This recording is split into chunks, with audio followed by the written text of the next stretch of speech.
White Scorpion by Janson Davies. Chapter 1. Arrival in Charlesburg. The wheels of Felicity Stratton's matte black government SUV crunched against gravel as she coasted into Charlesburg, Nebraska. Population 2,108, according to the faded sign leaning at a suspicious angle by the road. She pulled off her sunglasses, revealing sharp blue eyes that had scanned crime scenes across 5 continents. Her platinum hair, tied into a practical bun, glinted in the afternoon light. In her right ear, a quiet chime sounded. It was Marcus, her AI intelligence backup.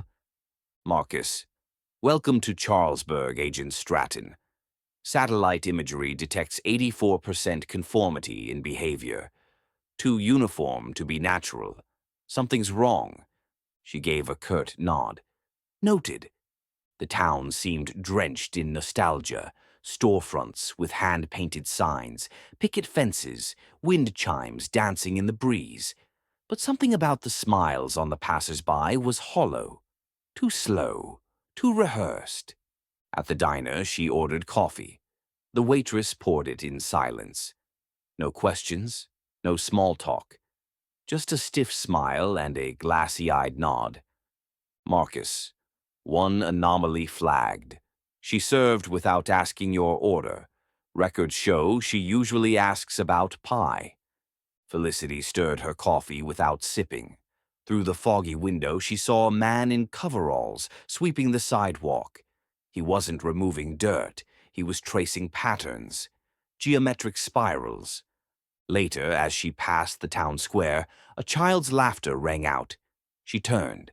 The child froze mid-motion, expression slack. A woman snatched him up and backed away, avoiding her gaze. Something in her gut tightened. Marcus, transmission static rising. I recommend protocol evaluation.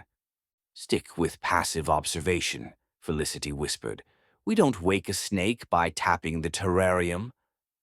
She had barely crossed 3 blocks, but already the façade was cracking, and beneath the surface of this quiet town, something watched, something calculated, and Felicity Stratton wasn't here to smile and nod.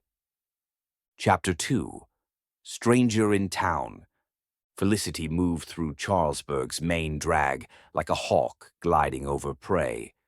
The townspeople watched, not with curiosity, but calculation. A woman tending her garden paused mid-prune, her shears twitching in the sunlight as she stared. A teenager across the street folded his arms, but there was a military sharpness to his posture, too trained for this nowhere town. Marcus. Surveillance net forming. 8 individuals shadowing your movements. Disguised pattern. Rotational tracking every 300 seconds. Don't engage, Felicity whispered. She adjusted her earbud. Let them think I'm naive. She entered the local hardware store. The clerk greeted her with a smile that didn't reach his eyes. His voice lagged, half a second too slow, like someone mimicking human speech. Felicity asked about flashlight batteries. He slid them across the counter and didn't blink once. She left the store and walked past a pickup truck where 2 men sat motionless in the cab, eyes fixed straight ahead. The engine wasn't running. The air inside was still. Back at the diner, a local sheriff leaned against his squad car, sipping coffee and chatting with a man Felicity hadn't seen before. Both of them turned toward her as she passed. The sheriff's badge glinted, but it bore no identifying number. Marcus, he's not in any federal database. Felicity ducked into the library, rows of empty shelves, books on alien abduction and rural folklore lined one wall, conveniently placed. As if waiting for her. That's when she saw it. A boy, no older than 12, was drawing in the corner. Crude sketches of tall, insect-like figures, long limbs, glowing eyes, ships shaped like spirals. He looked up. His irises shimmered silver for a split second, then returned to hazel. Marcus, that child is biometrically anomalous. Before Felicity could speak, The librarian walked in. "He's very creative," she said, voice like polished glass. "We all are, in our own way."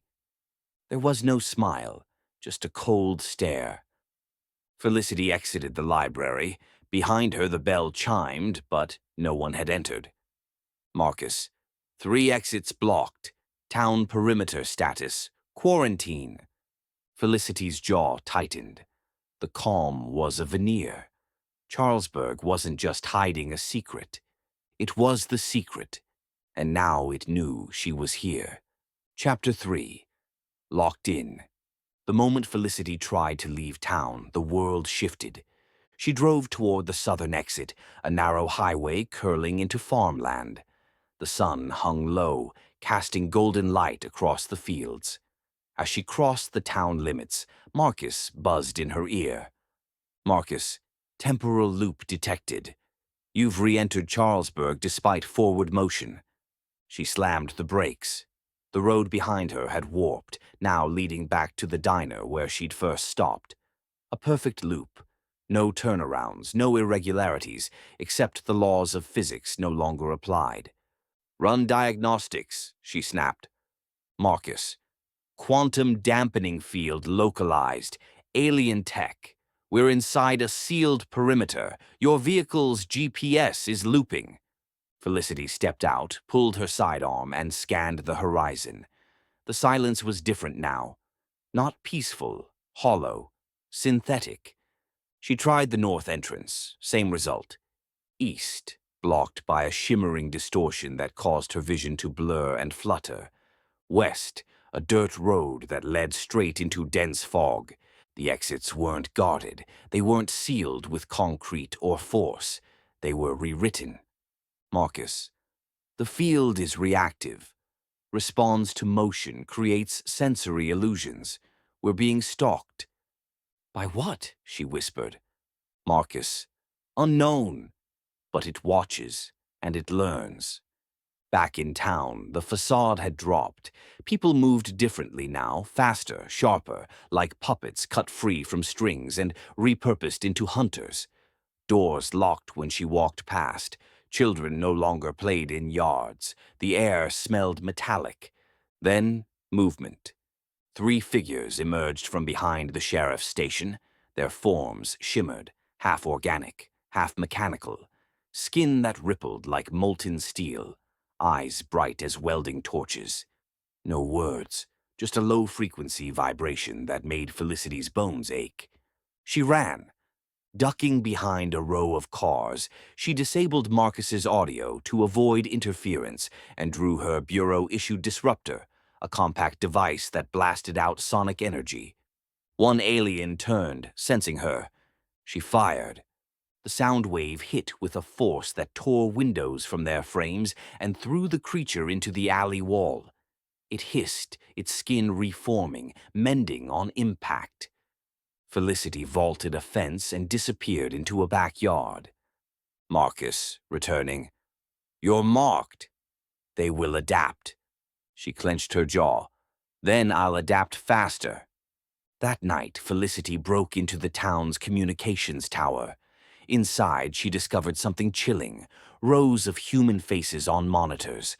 Eyes tracked, emotions measured, memories archived. Charlesburg wasn't just sealed. It was studied. Chapter 4. The Hunt Begins. Night fell like a curtain of steel over Charlesburg. The stars were wrong, too static, too symmetrical. Felicity scanned the sky from a rooftop perch above Main Street. Marcus ran silent, processing alien signal patterns. Below her, the town pulsed with strange activity. Those who once mimicked locals now shed their disguises freely. Eyes glowed, limbs extended. The human façade had collapsed. Marcus. They're done pretending. Heat signatures indicate coordinated patrols. Search pattern Beta 4. Felicity holstered her disruptor and prepped a secondary weapon. The XM9 plasma line gun. Illegal outside top-tier clearance. She set traps, electromagnetic nodes disguised as beer cans, motion-triggered EMP mines hidden in trash bins. If they were hunting her, she'd turn Charlesburg into a battlefield. She moved like a shadow, silent, efficient, lethal. The first strike came near the town's elementary school. 3 alien scouts, sleek and armored, slid through the hallways like liquid metal. Their voices weren't sound, they were thoughts projected. She dismantles her cage. She must not reach Nathan. Terminate before assimilation fails. Felicity dropped from the ceiling tiles.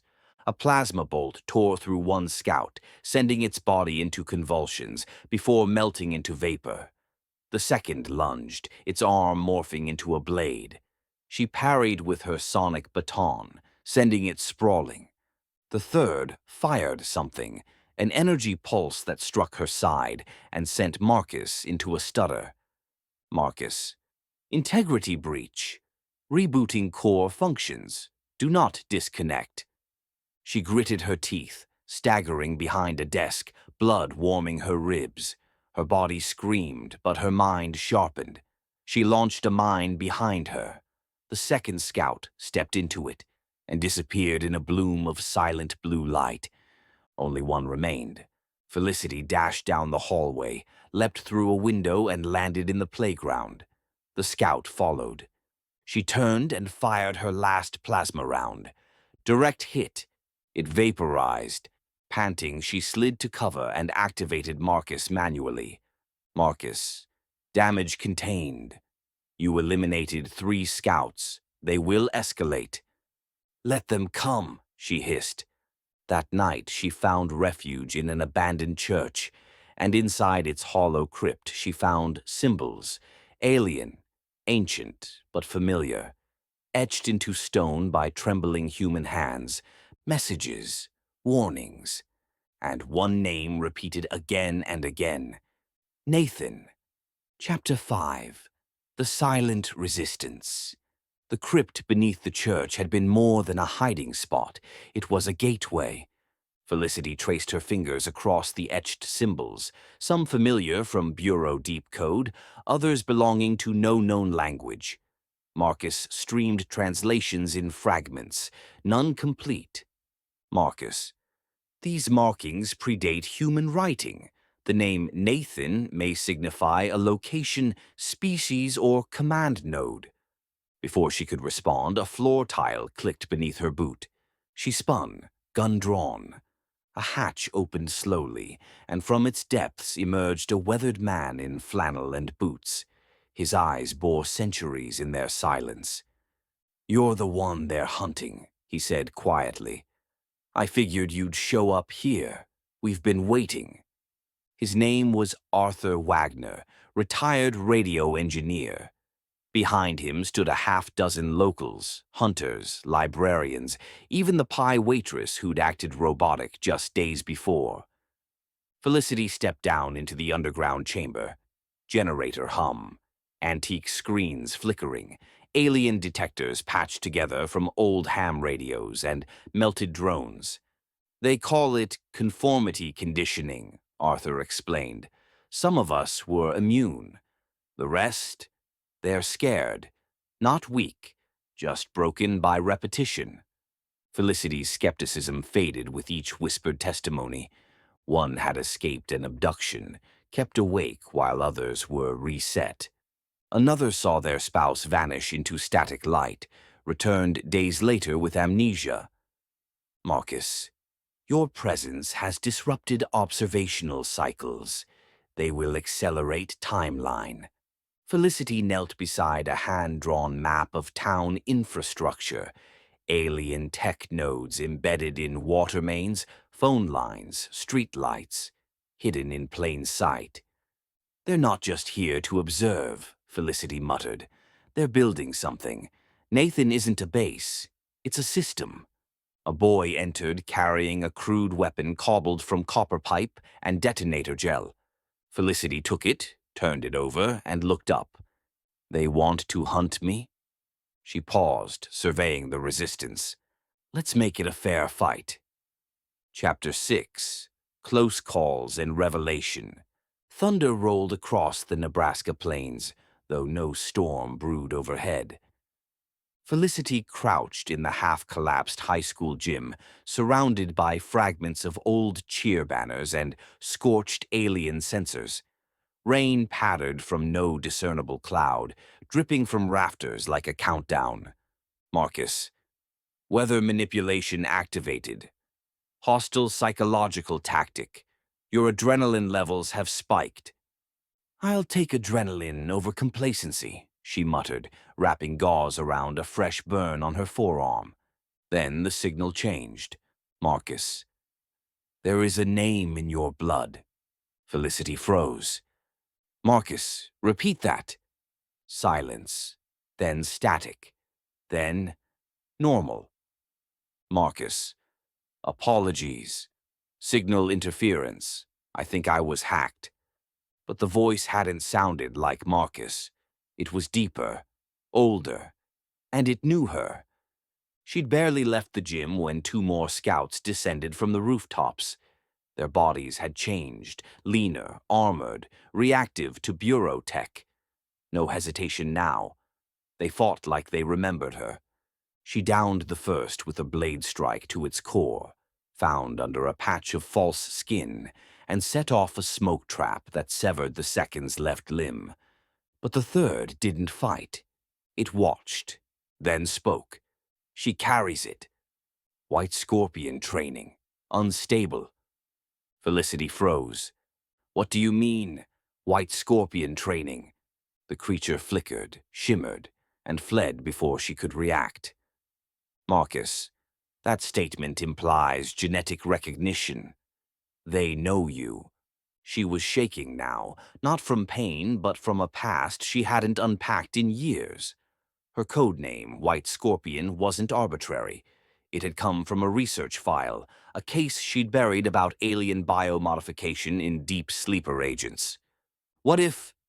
She headed to the Bureau's emergency drop site buried beneath Charlesburg's post office, a black box with encrypted data and access to her original FBI recruitment file. It recognized her palm instantly. Inside, she found a file stamped in red. Project Vessel, White Scorpion, Variant 03A. Photos, maps, DNA charts. Her DNA. Marcus, do you wish to proceed? She stared at the folder, then looked up. Number I wish to finish this. And far away, beneath the town, in a chamber pulsing with unnatural light, a tall figure turned toward a screen and whispered, She remembers. Chapter 7. Unity in Shadows. Morning broke with a rust-colored haze. Smoke curled from the destroyed scouts near the school, and silence loomed over Charlesburg like a held breath. Felicity stood at the old water tower with Arthur and the other resistors. Her sidearm holstered, eyes scanning alien relay nodes disguised as street lamps. The town had become a chessboard, and she was done playing defense. Marcus, 7 nodes identified. I recommend synchronized disruption. Not yet, she said. We hit them when they blink. Arthur passed her a device, crude but functional. EMP output calibrated with alien neural pathways. Felicity nodded with approval, then addressed the group. I know you're afraid, but fear is how they control you. They want silence, obedience, no more. The group watched her, each a flickering flame rekindled. Then came the training. Over the next 12 hours, Felicity transformed scared civilians into shadow warriors. She taught how to rig sonic traps, how to disable drones with short-range jammers, how to read alien movement. The old librarian proved deadliest, never missed with a shock dart. Between drills, Marcus started. Adapting. Marcus, I have simulated alien behavioral loops, running prediction models. Felicity, you're evolving. Marcus, I am optimizing. At midnight, the resistance struck. 4 relay nodes went dark simultaneously. Alien communications dropped. The invaders scrambled, reactive instead of strategic. The rebels celebrated quietly, their first true victory. Felicity stood apart, watching the stars twist unnaturally. She remembered the symbol branded into one of the scouts, a scorpion's tail curled inward, identical to the mark she bore on her hip from childhood. A scar she'd thought accidental. Marcus, that symbol links to Project Vessel. You were created, engineered. She clenched her fists. If they made me, they made a mistake. From a drone feed, Marcus pinged a new heat signature, alien forces converging on the town square. And leading them, Marcus, Commander Alpha 7, designation, Omen. The final battle was forming, and Felicity, the White Scorpion, wasn't hiding anymore. Chapter 8. The Reckoning. The air vibrated with tension. Charlesburg's buildings, once sleepy and picturesque, now bristled with rebel sabotage and alien countermeasures. Resistance cells moved through back alleys with precision. Felicity stood atop the courthouse, her eyes on the gathering forces below. The sky rippled. 3 alien vessels had decloaked, each with a Nathan node pulsing at its core. Marcus, Commander Omen has established tactical control. Nathan expansion has begun. We are out of time. Then we take it back, she whispered. The plan was simple. Disrupt the central Nathan node, bait the commander into open conflict, and draw alien forces away from civilian zones. What wasn't simple? Surviving it. She moved fast, EMP charges at the school, sonic disruptors hidden in trash cans, shadow teams with laser rifles behind barricades of scrap metal and vengeance. At noon, they struck. Explosions echoed through the town square as Felicity led the charge, flanked by Arthur and 2 teens with nerves of steel. Alien troops swarmed in response, fluid forms with razored limbs, telepathic shrieks tearing at sanity. But this time, Charlesburg fought back. It wasn't polished, it wasn't perfect, but it was fury. Felicity launched a drone swarm programmed with Marcus's combat algorithms. Sparks flew, buildings crumbled, and the square became a mosaic of disorder and defiance. And then he arrived. Commander Omen stepped through smoke like a myth born in fire. 7 feet tall, semi-organic exosuit, glowing with Nathan symbols. His voice wasn't sound, it was presence. White Scorpion, your resistance is redundant. You were designed to breach, not destroy.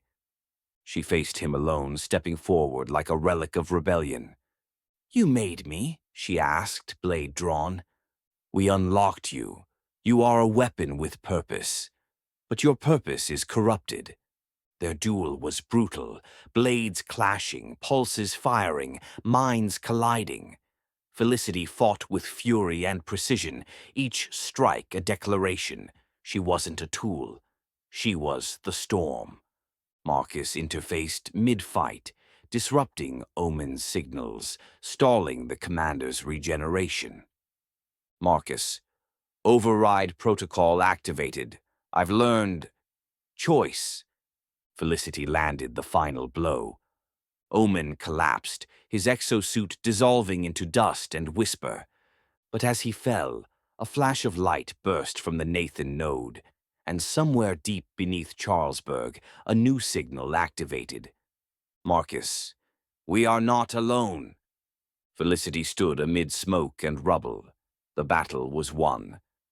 But the war? Just beginning. Chapter 9. High noon. The town square was silent. Smoke twirled in lazy arcs as sunlight poured down, cutting harsh shadows across cracked pavement and shattered drones. Felicity stood alone, plasma blade at her hip, coat whipping in the wind. The resistance had cleared the battlefield. No more skirmishes, no more traps. This moment was hers. And then he emerged. A regenerated Commander Omen walked from beneath the warped Nathan arch. No armor this time. His form shimmered between organic and coded, a living interface of logic and hate, eyes like dying suns locked onto Felicity's. Omen, you evolved. You became error. Felicity, no, I became choice. They circled each other like ancient rivals, not soldier versus invader, but creation versus creator.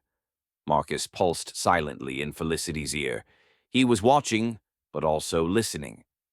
Marcus, final calculation, one chance in 16 of survival. Felicity smirked. That's better odds than usual. Omen struck first, a whip of coded energy that could slash buildings in half. Felicity dodged, flipping into the smoke and landing with her blade ignited. Their duel rippled through space. Felicity countered with kinetic bursts, EMP snaps, and full-spectrum feints. Omen adapted each time, shifting shape, becoming less physical, more signal. It wasn't just a fight, it was assimilation. He spoke again, not out loud, but inside her thoughts. You were meant to bridge, meant to seed, not destroy. Her grip tightened. I was meant to break you. Then Marcus spoke, differently. Marcus, requesting override. I choose termination. Without warning, Felicity tossed Marcus's core module into the air. Omen turned, sensing the pulse. She fired. The core detonated with a scream of harmonics, pure anti-Nathan frequency. Omen convulsed, flickered, broke. His form shattered into pieces of memory, light, and code. And then, silence. Felicity fell to one knee. The square was still. Marcus was gone. A whisper crackled in her earpiece. Marcus, thank you. The town began to stir. Locals stepped cautiously into sunlight. The Nathan Gate fizzled, then crumbled. Charlesburg exhaled its first free breath in years. Felicity stared into the distance. Her war was ending, but the scorpion within still had venom. Chapter 10. Aftermath. Smoke faded. Silence returned. Charlesburg stood at the edge of transformation, half rubble, half rebirth. The Nathan node, once pulsing like a false heartbeat beneath the town, had been reduced to ash. Alien scouts retreated into vapor. Families emerged, blinking into real sunlight for the first time in months. Felicity Stratton sat at the edge of the water tower, bandages streaked with dried plasma. Her earbud lay silent. Marcus was gone, his core destroyed, his voice now just a memory. Yet fragments of his algorithms remained embedded in her gear, a quiet echo of a partner who chose something beyond protocol. The resistance gathered at sunset. Arthur gave her a nod of thanks. The librarian handed back her shock rifle with reverence. The boy who once drew alien figures now sketched Felicity in a notebook titled White Scorpion Lives. Bureau report. Operation Charlesburg concluded. Agent Stratton deactivated Nathan threat. Casualties low. AI Marcus declared unsalvageable. Recommended psychiatric evaluation, DNA review, reassignment. She ignored it. At the edge of town, a bureau shuttle waited. Inside, a new mission brief, classified, untouched. Felicity held it for a moment, then let it drop into the fire pit. She was no longer an agent. She was something else. As she walked into the desert beyond Charlesburg, stars realigned in unfamiliar patterns. And in the distance, far beyond Bureau jurisdiction, a new signal pulsed. Not Nathan, something older, something watching, challenging. And somewhere in her blood, the white scorpion grinned. The end.